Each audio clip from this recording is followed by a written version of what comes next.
Okay hello, तो आज की क्लास में बेसिकली हम लोग क्या करने वाले हैं, रीडिस्ट्रीब्यूशन ऑफ चार्जेस। इसको टॉपिक समझ लो या क्वेश्चन समझ लो, तुम्हारे ऊपर है।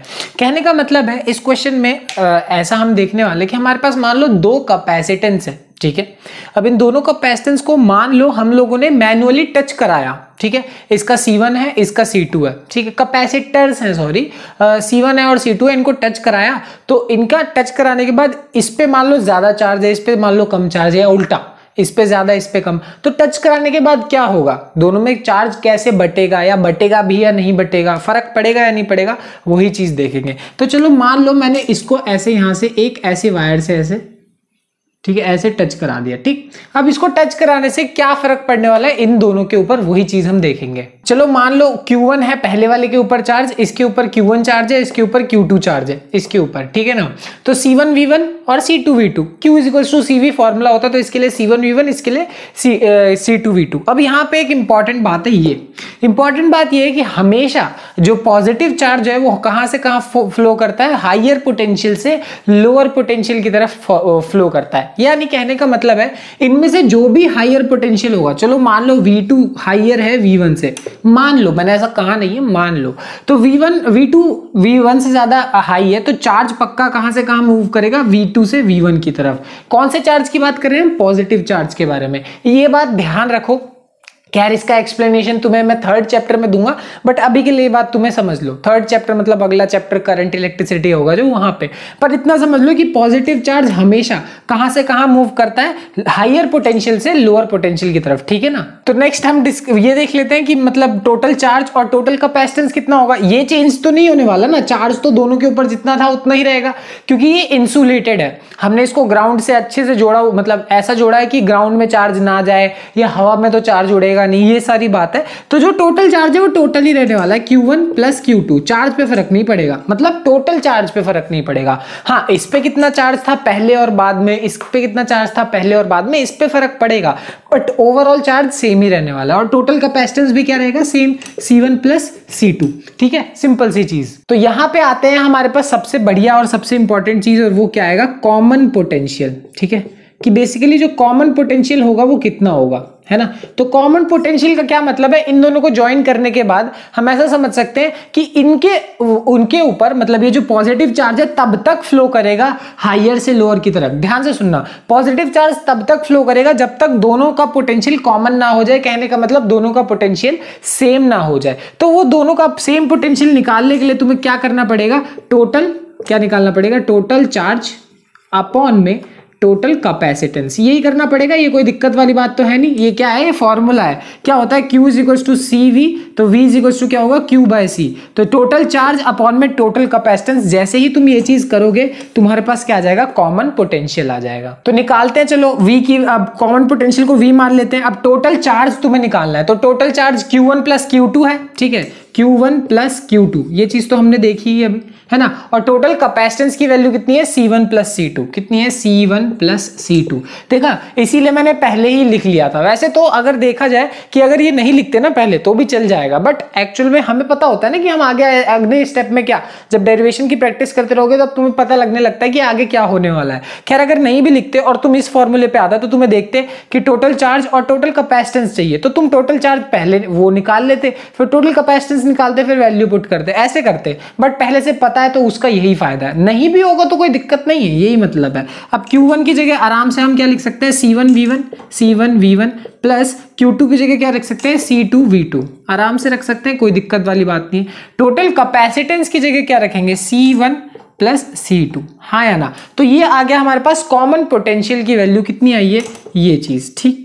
तो ये चीज निकालना एक, ये भी अपने आप में एक फॉर्मूला है, ज्यादा यूज नहीं होगा, बट हाँ ये सिंपल सा भी है, ये भी एक फॉर्मूला है। अब जब पोटेंशियल कॉमन हो चुका है, चार्ज डिस्ट्रीब्यूट हो चुका है, तो आफ्टर रीडिस्ट्रीब्यूशन, चार्जेस के डिस्ट्रीब्यूशन के बाद जो हमारे पास चार्जेस की वैल्यू आएगी, अब मान लो कुछ नया, पहले उसके पास Q1 चार्ज था, मान लो पहले Q1 था, अब Q1 डैश है, मान लो। ऐसे जरूरी नहीं है तुम Q1 डैश मानो, Q1 नॉट मान सकते हो, जो भी तुम मानो, ऐसे कोई प्रॉब्लम नहीं है, ठीक है। तो ये कितना हो जाएगा, C1 V, ये नया पोटेंशियल है, पहले क्या था V1, अब क्या है V। और सेम Q2 के लिए क्या करोगे, ये क्या हो जाएगा, C2 V, हाँ या ना। अब दोनों के लिए पोटेंशियल क्या हो चुका है, कॉमन हो चुका है पोटेंशियल।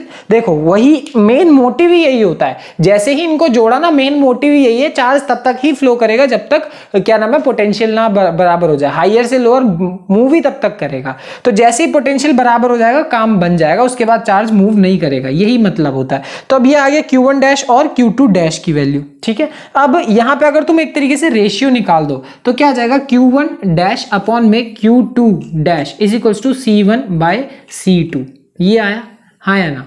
तो फाइनली हमारे पास ये आया। अब ये चीज क्या शो कर रही है, ये चीज यही शो कर रही है कि मतलब मान लो दो चार्जेस को तुमने कंबाइन किया और इनिशियल फेज में इसके पास Q1 है और इसके पास क्या है, Q2 है, ठीक। तो फाइनली क्या होने वाला है, फाइनली ये होगा कि इसके ऊपर Q1 डैश आ जाएगा और इसके ऊपर Q2 डैश आ जाएगा फाइनली फेज में ये। तो मतलब अब जो नया चार्ज आएगा उसकी वैल्यू तुम्हें पता कैसे चलेगी, पता चलेगी ऐसे, जब तुम्हारे पास रेशियो होगा, मतलब नए वाले चार्जेस का रेशियो बिल्कुल बराबर होगा दोनों के कैपेसिटेंस के रेशियो के बराबर। समझ में आ गई, छोटी बात है बट हाँ है अच्छी बात।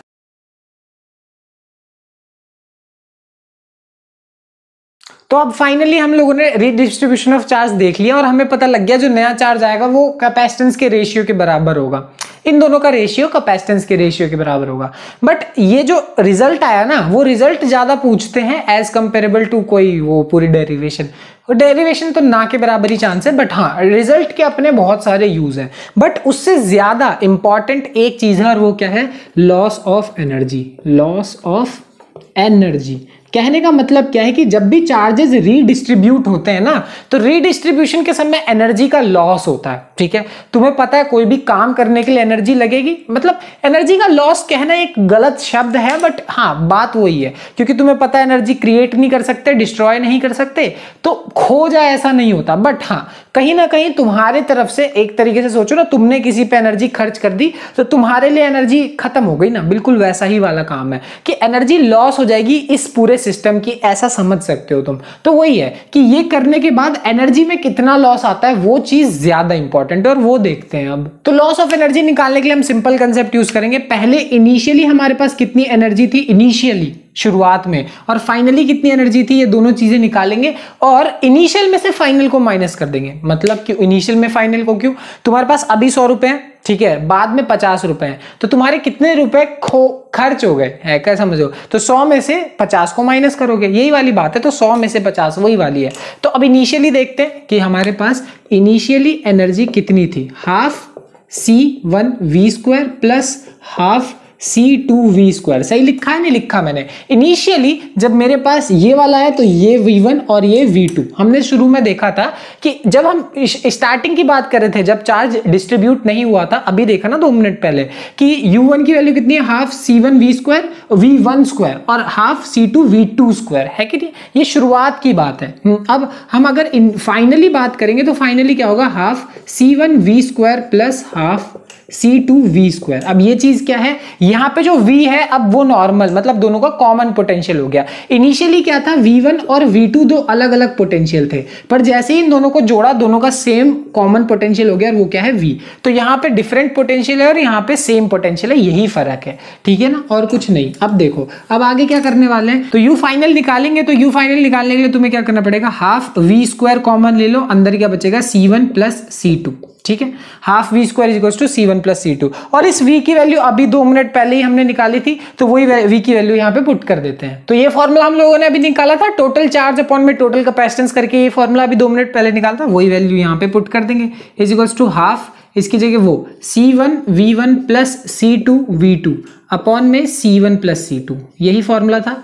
इसको मल्टीप्लाई करेंगे C1 प्लस C2 के साथ, तो क्या होने वाला है, C1 प्लस C2 के साथ C1 प्लस C2 ऊपर से नीचे कट जाएगा, यही होगा और होगा क्या, बट वही है कि यहाँ पे ये स्क्वायर में है तो यानी ये स्क्वायर में रहेगा, एक कट जाएगा एक बचेगा, है कि नहीं। तो कहने का मतलब ये है कि फाइनली U फाइनल की वैल्यू हमारे पास कितनी है, half C1V1 plus C2V2 upon में ये C1 प्लस C2 का whole square, C1 plus C2 यहाँ पे, बस इतना सा चीज। तो होल स्क्वायर था, स्क्वायर से एक कट जाएगा तो एक बचेगा और यहाँ ऊपर तो अभी भी स्क्वायर रहेगा, यही चीज है। तो ये फाइनल एनर्जी हमारे पास ये आई है ना, और इनिशियल एनर्जी ये थी। अब क्या करेंगे, इनिशियल वाले में से फाइनल वाले को माइनस कर देते हैं, हमारे पास लॉस ऑफ एनर्जी आ जाएगा। चलो करते हैं माइनस, तो आगे कैलकुलेशन है सिर्फ, इसलिए मैंने पूरी एक साथ कर दी। अब स्टेप बाय स्टेप मैं कैलकुलेशन समझा देता हूं, कैलकुलेशन करना सीखना चाहिए तुम लोग को, इसीलिए है ना। प्लस मैं एक एक करके कैलकुलेशन लिखता तो बोरिंग भी लगता है, वो मुझे पसंद नहीं, इसलिए मैंने एक ही साथ लिख दिया। आप ध्यान से सुनो, ठीक है। तो अब यहाँ पे हमारे पास क्या है कि हमारे पास u फाइनल है ये, ठीक है, ये u फाइनल है और ये u इनिशियल है। तो u इनिशियल में से u फाइनल को जैसे ही माइनस करोगे, ठीक है, एक ये पकड़ लिया जाए, u इनिशियल में से u फाइनल को माइनस करोगे तो क्या आ जाएगा, टोटल एनर्जी आ जाएगा। सिंपल सी बात है कि नहीं। तो u इनिशियल क्या था हमारे पास, C1v² half C2v², C1v² half C2v2², ठीक है। अब u फाइनल की वैल्यू ये रही और इसको उठा के ज्यों का त्यों यहाँ पे पुट कर दिया, है ना। अब उसके बाद अगला स्टेप क्या होगा, एलसीएम लेना। एलसीएम क्या आने वाला है, इसके डिनोमिनेटर में कुछ नहीं है, इसके डिनोमिनेटर में C1 C2 है, तो एलसीएम क्या आ जाएगा, C1 plus C2 plus half क्या आ जाएगा, कॉमन आ जाएगा, इसमें भी हाफ है इसमें भी हाफ है, वो कॉमन आ गया, ठीक। अब ये जो C1 प्लस C2 है ये पूरा जाके इसमें मल्टीप्लाई होगा क्योंकि इसके डिनोमिनेटर में कुछ नहीं था। सिंपल बेसिक एलसीएम, अगर एलसीएम नहीं आता है तो थोड़ी दिक्कत है कि नहीं। अब C1 को मल्टीप्लाई करते हैं पहले इसमें, तो C1² V1² होगा कि नहीं होगा, C1² V1², वही चीज है। अब C2 को जरा इसमें करोगे तो C2² V2², ठीक है ना। तो वही अब C1 को इससे एक बार इससे भी मल्टीप्लाई करना है, इससे भी मल्टीप्लाई करना है, तो C1 C2 V1², C1 C2 V2², है कि नहीं, यही चीज आने वाली है। और अब यहाँ पे क्या है, ये a प्लस बी का होल स्क्वायर है, तो a प्लस बी का होल स्क्वायर अगर तुम ओपन करोगे तो क्या आएगा, a² plus b² plus 2ab, but plus की जगह माइनस क्यों लिखा है, क्योंकि ये बाहर माइनस है, तो बाहर माइनस एंटर करेगा तो माइनस माइनस माइनस हो जाएगा। सिंपल बेसिक सी कैलकुलेशन। आगे अगर तुम नोटिस करो कि ये वाला टर्म और ये वाला टर्म कैंसिल आउट हो गया, ये वाला टर्म और ये वाला टर्म कैंसिल आउट हो गया, ठीक है। अब जो भी टर्म बचे उनमें क्या कॉमन है, C1 C2 C1 C2 C1 C2, हर टर्म में क्या कॉमन है, C1 C2, और उस C1 C2 को बाहर ले लिया, और बाहर तो ये पहले से बैठा ही था। अंदर क्या बचा, V1² V2² minus 2V1 V2, और जो कि तुम्हें साफ साफ नजर आ रहा है वो क्या है, V1 माइनस V2 का होल स्क्वायर है, जो कि आ गया हमारे पास टोटल लॉस ऑफ एनर्जी। कहने का मतलब ये कैलकुलेशन मुश्किल नहीं है, ठीक है। ये कैलकुलेशन वो एक बार तुम्हें प्रैक्टिस करोगे तो तुम्हें खुद ही हो जाएगा। मेरी एडवाइस रहेगी जब भी तुम इस टाइप की डेरिवेशन करो जहां पे इतनी सारी कैलकुलेशन आती है, तो किसी का भी मत देखो, इंक्लूडिंग मेरा भी मत देखो। हो सकता है क्रॉस चेक करने के लिए तुम्हें देखना पड़े, जरूरत नहीं है। एक बार खुद बैठो, खुद देखो, और जो भी गलतियां हो रही है उसे मार्क करते जाओ, है कि नहीं। अगर गलती हो रही है एक बार रिपीट कर लो, एक बार दूसरी बार में अपने आप हो जाएगा।